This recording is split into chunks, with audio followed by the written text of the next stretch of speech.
todos, amigos de la literatura. Hoy os quiero traer un libro basado en una leyenda medieval en la que veremos el romance entre un joven llamado Tristán y una bella princesa llamada Isolda. Hoy hablamos de la leyenda de Tristán e Isolda. Empecemos.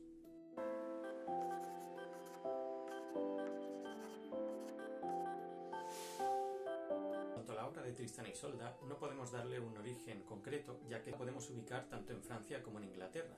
Pero lo que sí podemos saber es que la versión escrita más antigua que se conoce está fechada en el siglo XII y la encontramos en Francia. Esta obra, escrita en lengua francesa, no está completa, sino que se encontraron diferentes partes de ella, diferentes fragmentos. Pero antes de ser conocida en su versión escrita, los juglares de la época hicieron posible que se conociera por toda Francia la leyenda de Tristán e Isolda. Esto también ayudó a que cada uno diera su versión de la misma leyenda, incluso le dieran detalles o elementos nuevos. Incluso se ha pensado que la primera autora, por así decirlo, podría ser Leonor de Aquitania, ya que fue reina consorte de Francia e Inglaterra durante esa época. De las diferentes traducciones y versiones que se hicieron en la época, la que más destacaría sería la de Godofredo de Estrasburgo, debido a sus elementos místicos y a la exaltación amorosa de los propios personajes. Esta versión, precisamente la de Godofredo, será la que utilizará Richard Wagner para componer su ópera en el siglo XIX. En cuanto a la trama de la obra, es una trama bastante sencilla. Nos contaría el romance que existe entre un joven caballero llamado Tristán y una bella princesa irlandesa llamada Isolda.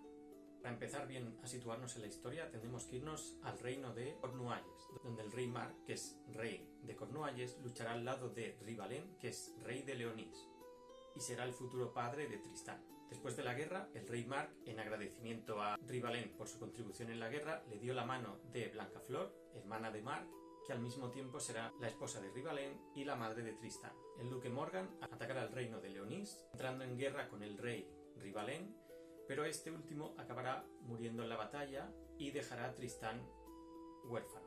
Veremos que al joven Tristán, siendo apenas un niño, lo criará Roal, un hombre de muy buen corazón, y que años después, convertido en adulto, ayudará a entrar otra vez en el reino de Cornualles, y donde encontrará de nuevo al rey Marc, su tío.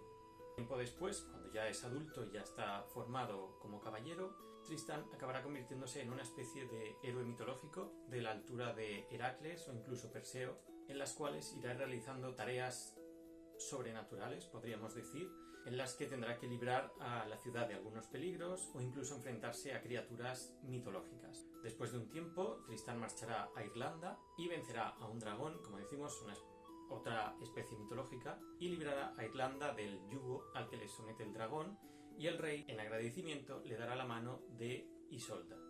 Pero Tristán no la quiere para sí mismo, sino que quiere la mano de la princesa para su tío, el rey Marc. En el viaje en barco desde Irlanda hasta Cornualles encontraremos una serie de elementos que harán que la trama adquiera la fuerza y adquiera ese destino que unirá a ambos personajes para siempre. A partir de aquí, ¿cómo sigue la historia? Tendréis que leerlo para averiguarlo. En cuanto a mi opinión de la obra, me parece una obra fantástica, donde vemos elementos naturales y mitológicos o ficticios que se mezclan de una manera muy homogénea y que enlazan perfectamente el hilo conductor de la novela, como ocurre por ejemplo en El Cantar de Roldán o incluso en Beowulf, donde encontramos también esta serie de elementos mitológicos unidos a la realidad épica de estos personajes. Al mismo tiempo, para mí, se asemeja un poco a las obras trágicas de Shakespeare, como podemos ver en sus propias tragedias. Para mí se merece un 9 de 10 debido a estos elementos que he comentado antes, esta mezcla tan homogénea de los elementos ficticios, mitológicos, tan propios de la época, ¿no? Y del ideario medieval, unido a estos personajes pues tan característicos. Y vemos esta amalgama dentro de la propia trama. Y en fin, si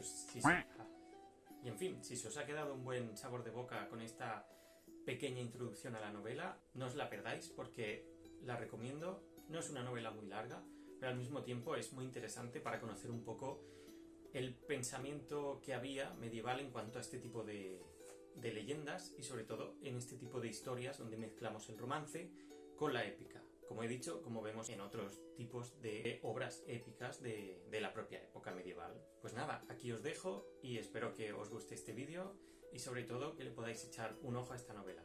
Hasta pronto.